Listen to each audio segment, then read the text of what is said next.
Hi everyone, we're looking at the quadratic formula. It's exercise 15.2 if you're looking at text and test 2. So this is a formula for solving quadratic equations, which are ones that look like this: something x squared plus something x plus c equals 0. Okay, so we have already seen how to do this by factorizing. Not all quadratic equations can be solved by factorizing, so the formula is an alternative method. If you go to page 20 in your log tables, you'll find this formula. It says that if you have an equation of the form ax squared plus bx plus c equals 0, then the solution to that equation, or what's called the roots of that equation, will be given by this formula: x equals minus b plus or minus the square root of b squared minus 4ac all over 2a. The plus minus is because, if you remember, quadratics have two solutions. So there's actually two things tied up in here. There's minus b plus the square root of b squared minus 4ac, and there's minus b minus the square root of b squared minus 4ac. Okay, so we'll start off by looking at an example of one that we know how to do already. Okay, 2x squared plus 5x plus 2 equals 0. If I asked you to solve that by factorizing, hopefully you'd follow these steps. You'd break the 5 up. You'd say your guide is 4. 2 by 2 is 4.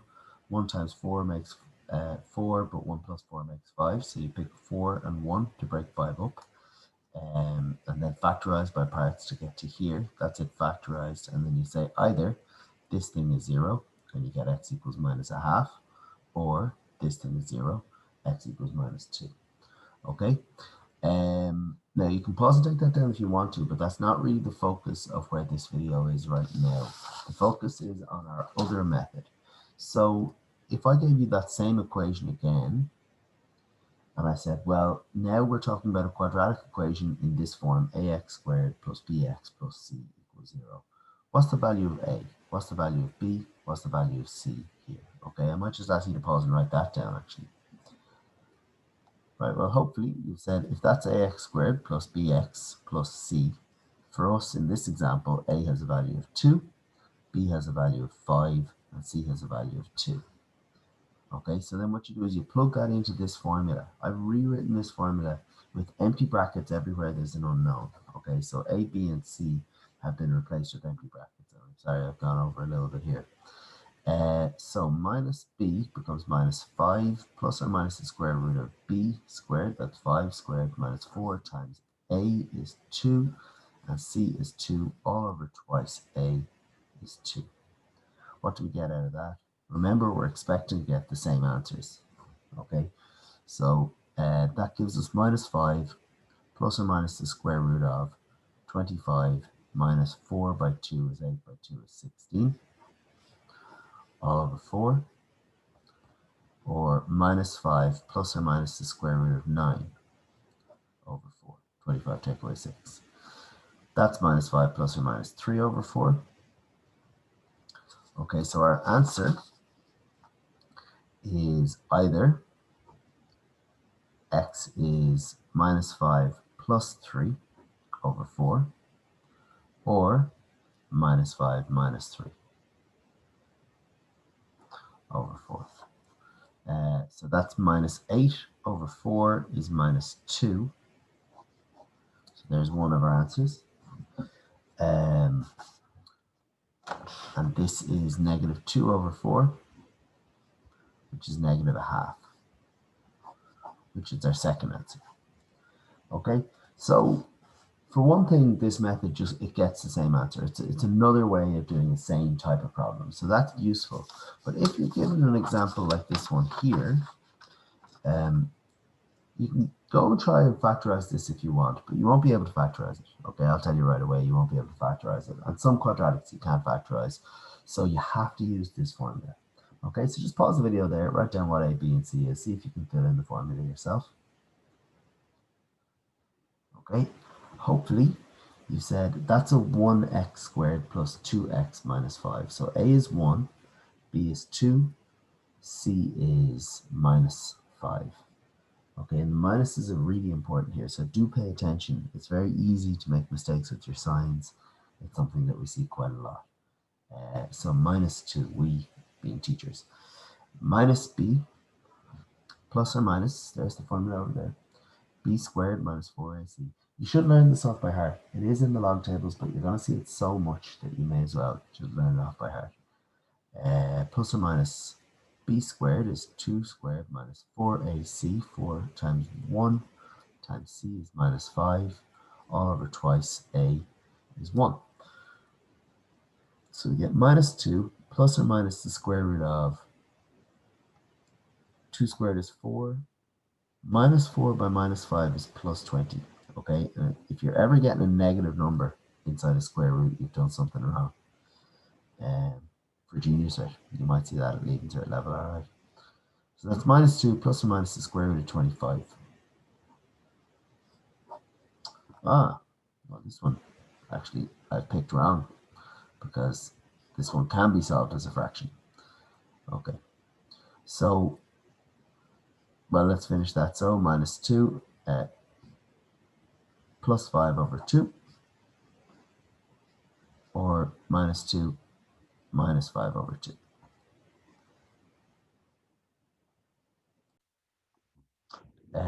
So that's going to be minus 3 over 2. Oh, sorry, plus 3 over 2, or 1.5. Or minus 7 over 2 minus 3.5. Okay, those are our two answers here. If we look at an example like this one here, first of all, that's not in the form we need. It's not ax squared plus bx plus c equals 0. So the first thing we need to do is rewrite this so that we get an equals 0 at one point. So I'm going to move 7x minus 4 over to the left-hand side, and I'm going to get 2x squared minus 7x plus 4 equals 0. Okay, and then I'm going to say what's A, what's B, what's C. Okay, see if you can work ahead of me here on this, because you've seen two examples now. So pause and work ahead if you can. A is 2, B is negative 7, and C is 4. So when we go to write out the formula, and you write it out with empty brackets like I said before, well, let's fill it in. B is minus 7, so minus B plus or minus the square root of b squared minus 4a is 2, and c is 4, all over twice a is 2. Careful here, minus minus 7 makes plus 7, plus or minus the square root of 49, take away 16 times 2 is 32. Sorry, 4 by 2 is 8, by 4 is 32. All divided by 4, you get 7 plus or minus the square root of 49 take away 32 is 17 over all divided by 4. Now, square root of 17 is not a tidy number. It's 4 point something. So it's called an irrational number.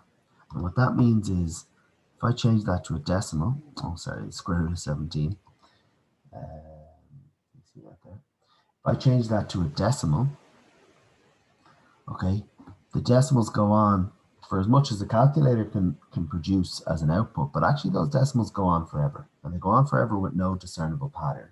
That's an irrational number. You're not able to write it as a fraction of whole numbers. So that kind of leaves us with a bit of a problem, okay, because the most accurate way we can write the answer now is the way we have it written, okay, which is surd form. That's called in surd form. And just remember, that's two answers. Okay, that's 7 plus root 17 over 4, and it's 7 minus root 17 over 4. So sometimes you'd be asked to leave an answer in surd form, and sometimes you'd be asked to give it as a decimal. Now, if you're giving it as a decimal, that number, root 17, you're rounding it. Okay, you can't, well, you could work to, what do we have there? 9 decimal places. But even then, like I say, the calculator hasn't produced all of the other decimal places. So we're going to give our answer corrected 2 decimal places, but because we haven't got to the end yet, we're going to work correct to 3 decimal places. So I'm going to change that to put it in decimal form. And a lot of questions, by the way, they end here. They end it insert form, and that's the end of the question. And you've got one more step. If it's in decimal form, you're going to say that's 7 plus or minus 4.1 2, 3, all divided by 4. And then x is either 7 plus 4.123 over 4, or it's 7 minus 4.123 over 4. Okay, and just the calculator work on them is going to give 2.78, or x equals 0.72. Just be careful there that 0.719, I think, is what was produced. So remember to round up your rounding to 2 decimal places. And my last example here, 3x squared plus 8x plus 2 equals 0. I'm going to ask you to do that yourselves, please, for class tomorrow. Give your answer correct to 2 decimal places. So just like we saw up here. Okay, thank you.